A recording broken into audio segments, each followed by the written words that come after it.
Congressman, thanks for making time. I know you're busy. Thanks for having me. Want to talk about immigration, as we mentioned, and Utah's come up with the Utah Compact some time ago and reaffirmed it a few years ago that really lays out some principles for dealing with this issue. First thing I wanted to ask you, do you feel like the compact is still relevant today? It's got a lot of really good information in there, and the reality is the Biden administration had open borders, and we had so many people coming across the borders, we can't call that a proper immigration process. So as I campaigned and thought about, I mean, I've been doing this stuff for over a decade now, and the first thing is we have to seal the border. We had to get figured out what's going on with the illegal immigration, and Donald Trump has done that. But the second thing is we need to work on a legal immigration process, and that's a lot of what the Utah Compact talks about is economic incentives and treating people as humans, not as chattel or cattle on any level. And so Utah Compact has a lot of really good points. But it does point out very clearly, and I agree with this, as a state legislator, this is not a state issue, it's a federal government issue. You've only been here a couple of months as a congressman, and it's been decades since anything really has been done on immigration. What do you think about the prospects of actually doing something to solve this at the federal level? My dad is a naturalized American citizen. I'm a first-generation American on my dad's side, and we really want and need these people, good people from all over the world, to come to this country. But they need to do it legally, and the answer to that is we need a coalition of willing people able to think clearly about a really complicated issue, not continue to use it for political fundraising as a political football. And embarrassingly, both sides have done that over generations, that both are using it, Democrats and Republicans on one side or the other, for their own partisan needs. So what we need is a bipartisan approach that actually can move the ball forward. And I just start with our farm worker needs. I was just at the border, it's been about 4 weeks ago, and there are a lot of goods that come from Mexico, perishable goods. You're talking fruits and vegetables, and we need those items to come from Mexico. But if we don't have workers and the capacity to transmit those items across the border, then we're going to have problems with these perishable items. So we need workers to come across, and if they want to go back, great, let's figure that out. It happened before. We just have kind of gotten out of that over the past 80 years, and there's ways for us to make it happen.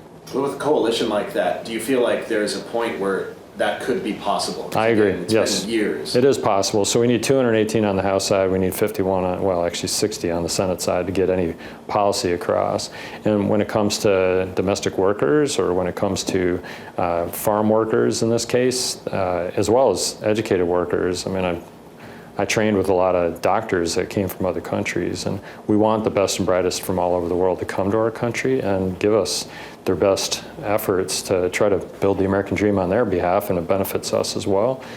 But it's the numbers. We need 218 on the House side, we need 60 on the Senate side to make these things happen. And what I found about Congress is everything kind of moves slowly around here because you have to build that coalition. It has to, over apparently many sessions, to often get good policy. But I believe there's a will. The question is, can we build that coalition to make that happen? And I'm certainly invested in trying to make that happen. And you'd like to be part of that? Absolutely, if not a leader in that. I think the more I talk with people about it, most of us see the same sort of solutions on immigration. It's just a matter of, can we get leadership and that magic number on the House side, at least of 218, to go along with.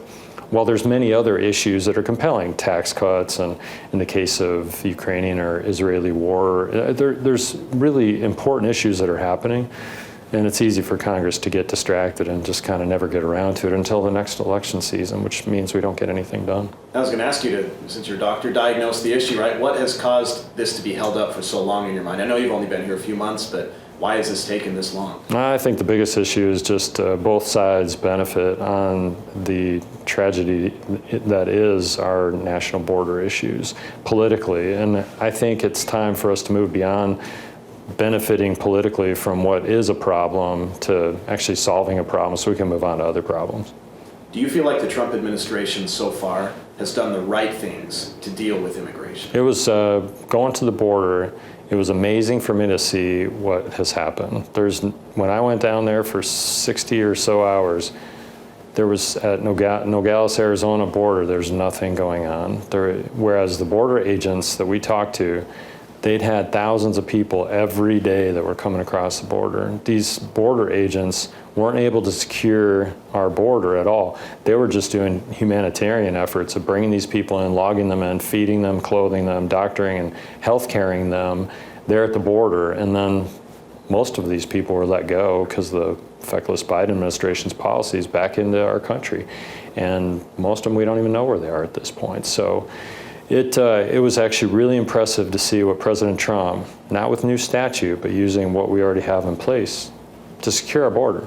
Job number one is in hand at this point, and now we need to move on job number two, and that's improving legal immigration. I know the administration has also changed some policy where they said now it is okay for agents to go into places like hospitals and churches to make arrests. Are you supportive of policy? I'm not aware of that. Like Actually, that? I've never heard that, and I do. Criminals and gangsters, rapists, murderers, those people need to go yesterday, and they should be prosecuted to the full extent of the law. But no, I've not heard that that's happening, and if that is happening, then I'd want my staff to be aware of and tell me how that's going, because we want to make sure that we're starting with the most preeminent issue. That's where the Lake and Riley Act comes into play. It's the first bill that President Trump signed, and that is, if you're a criminal and you're in this country, you're harming or killing our citizens, you will be prosecuted, and if you're not going to be prosecuted and fully punished in our country, you will be deported.